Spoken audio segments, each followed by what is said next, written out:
So the discussion of cover crops is becoming a lot more, I guess, prevalent in the HRZ, so the high rainfall zone, and I think it's mainly the opportunity. So especially this summer, we've had quite high rainfall over the summer, and which has meant that we can have things growing. And it's been shown that conserving summer moisture in the HRZ isn't that important on the winter crop following. We've got pretty high winter rainfall that often fills our profile up. So yeah, there's been quite a bit of work. A lot of farmers are using forage rapes before a cash crop. Spring sown canola is becoming a lot more popular.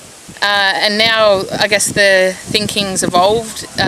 Can we actually grow a cocktail of species over summer as a cover crop instead of having bare ground? So what we're actually doing is having the soil working. We've got roots growing in the ground in that dry hot period. I've got plants shading the soil,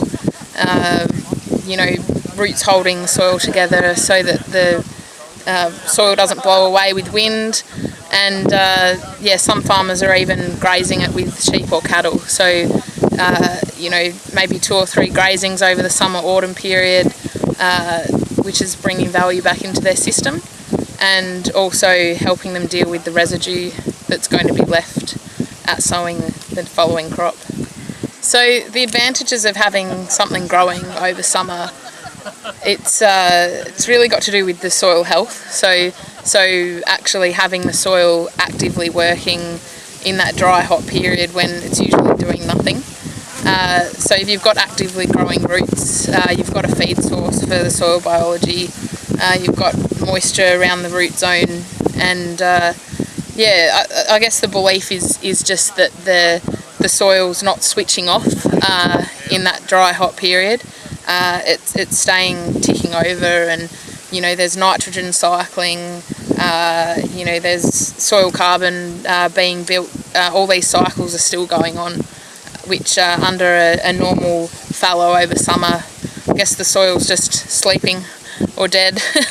That's the thing that we're going for. We've got this rainfall, and instead of spraying out weeds or grazing our stubbles once off, we've got an opportunity to grow huge levels of biomass. And I think what you see above ground is happening below ground as well. We're really just trying to keep some biology alive in that soil over the summer period, because we just think that very rarely do we actually have constraints of yield from moisture through the growing season of our cereal crop. So if we can actually keep the biology alive, perhaps use a little bit of surplus moisture through the summer, we will actually have the country in far better condition for the following year. And at the same time, we're producing feed. And with the idea that roots then are turning into a bit of organic matter, and soil parameters like soil moisture, holding capacity, nitrogen cycling are all going to be improved.